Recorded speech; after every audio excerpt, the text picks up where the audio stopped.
que você acha, Riba, da gente começar hoje falando justamente desse jogo que encerrou a rodada aí da Série A, Atlético Goianiense e Atlético Paranaense?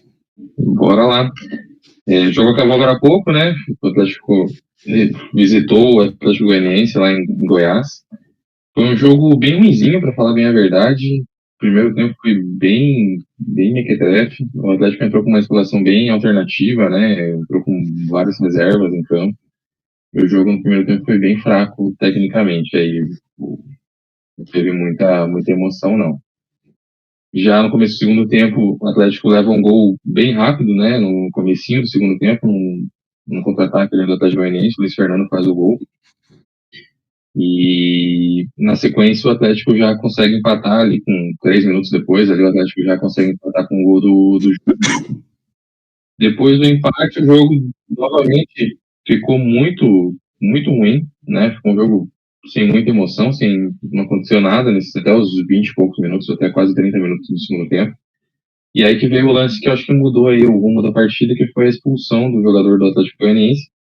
Ele deu uma cotovelada no Gamarra no meio do campo, ali na frente do juizão. O juizão não viu, teve que ir pro VAR. E aí no VAR, né, convenceram o juizão de que tinha sido uma cotovelada e acabou expulsando o jogador do Atlético Goianiense. Depois disso, logo depois, houve as alterações, né, que o Juca Antonello fez no time, colocou o Fernandinho, que tinha começado no banco, colocou o Diori no lugar do Pablo, e foi justamente dessa dupla que sai o gol do Atlético, né, que dá a vitória ao Atlético de 2-1. O Fernandinho tinha uma bola muito boa pro Diori dentro da área, o Diori domina lá dentro da área, bate cruzado e faz o gol. Mas, assim, não foi uma boa atuação do Atlético. O Atlético Goianiense é um time muito fraco mesmo, né? Não criou muita coisa e tal. E ainda mais depois da expulsão, o jogo ficou bem difícil para eles, né? Ainda eles tiveram dois ataques depois da expulsão, mas não teve muita emoção não por parte do Atlético Goianiense. O resultado foi muito bom, né? Faz o Atlético voltar pro G6 ali. Então isso que é importante aí dessa vitória de hoje, tá? Porque o nível técnico do jogo foi bem baixo, né? Se até o Diori fez gol, daí você vê que o negócio tava bem feio mesmo. O jogo foi fraco mesmo, e especialmente porque o Atlético Goianiense não tá com uma boa fase, não tá com um bom time, né? Não tem feito bons jogos, então acaba que não atrai muito, né? E o Atlético Paranaense poupou vários jogadores, né? Eu imagino que pensando na Copa do Brasil, imagino que seja por isso, né? Só que precoce, né? Ele tem jogo ainda antes da Copa do Brasil, né? Ele tem na quinta-feira, na quarta-feira, desculpa, ele tem o Bahia ainda para jogar em casa, né? Então eu realmente não entendi bem essa estratégia de poupar hoje, mas enfim, né? Considerando aí a situação. Foi poupar justamente contra o adversário mais fraco da sequência, provavelmente, né? Que seria o Atlético Goianiense aí. Então acho que foi essa a ideia deles pouparem num jogo que teoricamente seria mais tranquilo, né? Deve ter sido essa a intenção. Pode ter sido, né? De repente ele achou que dava para ganhar mesmo com um time, com esse time alternativo, né? E acabou que estava certo, né? Conseguiu a vitória aí mesmo com o time alternativo. Mas então eu estava falando, Romulo, quando você entrou, eu estava falando do Atlético Paranaense e Atlético Goianiense, que hoje, né, o Atlético Paranaense correu algum risco aí de não vencer, mas eu acho até que um risco bem calculado, e o resultado acaba sendo preponderante nessa situação, né? Fez uma aposta e acertou a aposta, não tenho o que criticar, né? E achei uma aposta arriscada, principalmente depois da derrota que ele teve contra o São Paulo no início da semana, no meio da semana, né? Você quer falar um pouquinho também desse jogo contra o São Paulo, Riba? Agora, também foi um jogo mais complicado, não? O time do São Paulo vinha embalado, continua embalado e ganhando o Bragantino também nessa temporada. E o Atlético não jogou bem também no primeiro tempo da partida contra o São Paulo e ainda acabou tomando o gol do Ferreirinha, né, no primeiro tempo ainda, uns 30 e poucos minutos. E logo na sequência o Fernandinho acabou conseguindo empatar o jogo. Eu acho que ainda a gente até saiu na vantagem, saiu com lucro desse primeiro tempo ainda saindo empatado, porque foi um primeiro tempo bem complicadinho. no segundo tempo o Atlético começou bem melhor, na verdade, começou embalado, parecia que ia conseguir virar o jogo, né? Tava indo para cima e tal. E aí as coisas começaram a entornar, né? Uma falha ali do Esquivel com o Thiago Heleno ali, eles perdem a bola e o Caleri consegue fazer o gol, faz 2-1.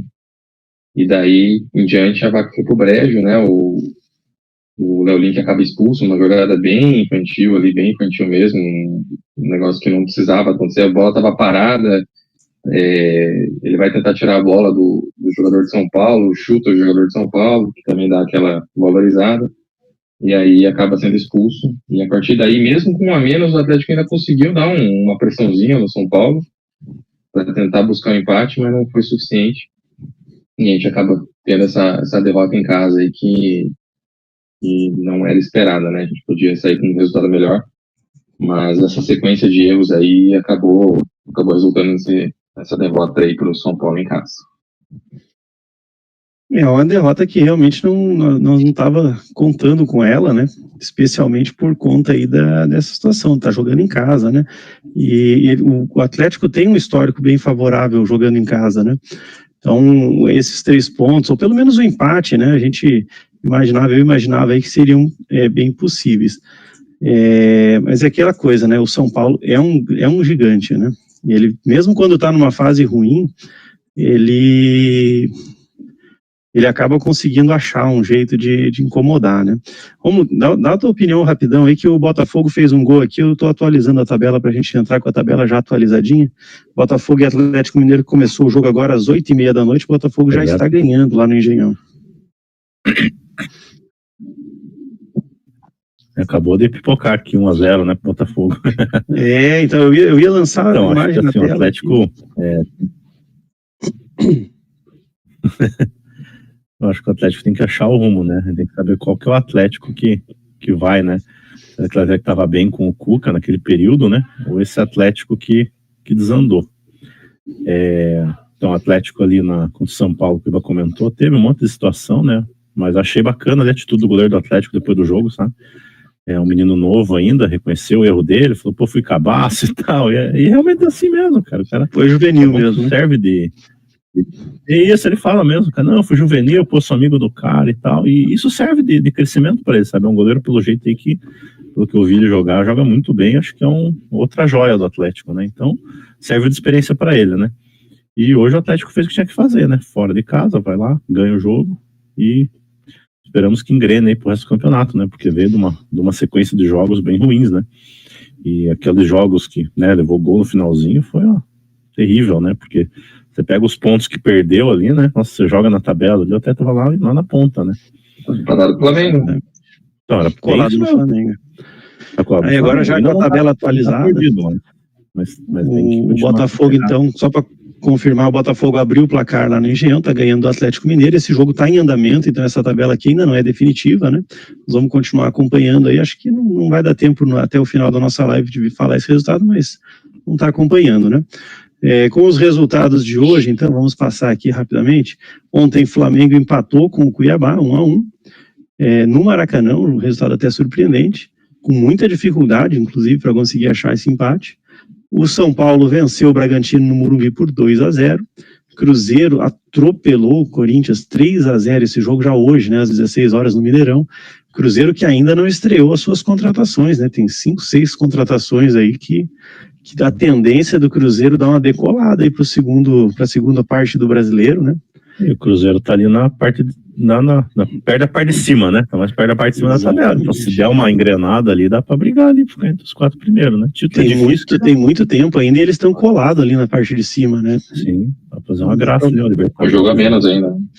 Um jogo a menos, exatamente. Um jogo a menos. E o Fortaleza venceu no Castelão o Fluminense por 1-0, esse só anda para trás, né? O Fluminense sem treinador agora, tá cada vez mais se afundando no buraco. Tá com o Mano Menezes agora, né? Já assumiu o novo já? Até não peguei essa informação.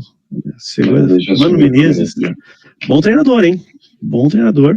Depois da passagem pela seleção, ele não conseguiu ter boas passagens nos clubes por onde andou, mas é um bom treinador. Eu gosto muito do conceito do trabalho dele. Pode ser a oportunidade dele faz um bom trabalho novamente. Já estava no jogo hoje? Já era ele no comando? Já, desde do jogo contra o último jogo que empatou, não lembro agora se foi contra o Fortaleza. O jogo passado foi 1-1 contra o Inter. Então foi nesse jogo que ele estreou. Isso, estreou nesse jogo. Estreou já contra o Inter, que foi um dos últimos trabalhos do Mano, né? Sim. Então, beleza. Juventude também atropelou o Grêmio, que é outro que tá andando de ré lá na marcha da Degola. 3-0. Pois é, cara, eu até não vi esse jogo, mas eu espero que ele não tenha poupado, né?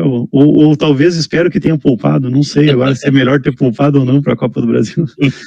Acho cedo. Mas Internacional. É complicado poupar, né? Não tá podendo, né? Não tá podendo dar esse luxo o Grêmio, não, né? Mas tem jogos a menos, né? Ele tá ali. O Grêmio tá aqui com 2 jogos a menos, né? 2 jogos a menos, 2 jogos a menos, mas mesmo assim não dá pra ficar bobeando, porque esses 2 jogos aí já não... Time grande quando entra nessa zona de atoleiro, rapaz, pra tirar o carro do atoleiro é difícil. Bem isso, e se ganha um dos 2 jogos, digamos que ganha um, perca um jogo, né? Se tá faltando, ele fica ali ainda na boca da zona, ainda fica na boca da briga. Não dá pra poupar não, né?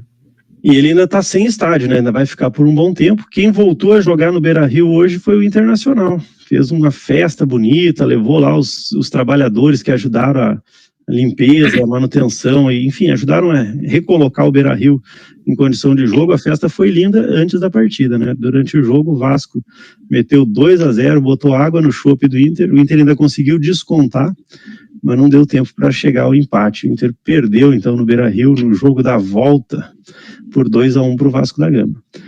Deu uma respirada o Vasco, né? Vitória também, dá uma respirada, venceu o Criciúma por 2-1 no Barradão. Palmeiras segue voando, 2-0 no Bahia. Atlético Goianiense 1, Atlético Paranaense 2, foi o resultado que a gente comentou, né? E o Botafogo tá aí, 1-0 no Atlético Mineiro. Nesse momento, então, a tabela de classificação tem o Flamengo líder, colado nele Palmeiras, Botafogo, líder com 31, né? Colado nele Palmeiras e Botafogo com 30, o São Paulo e o Bahia logo atrás com 27, e aí temos já o Atlético Paranaense com 25 pontos, ainda com vaga na Libertadores, né? Com vaguinha na pré-Libertadores nesse momento. Mas tá ali, não tá descolando, né? Pelo menos não tá descolando do grupo, né? É engraçado quando você olha a tabela que a gente vê como faz falta esse pontinho, né, rapaz? Aquilo ali, cara, que é verdade. Coisa, né? E o Atlético tá sem treinador ainda, né, Ribal? Eu perdi esse memorando também. Perdi esse fax.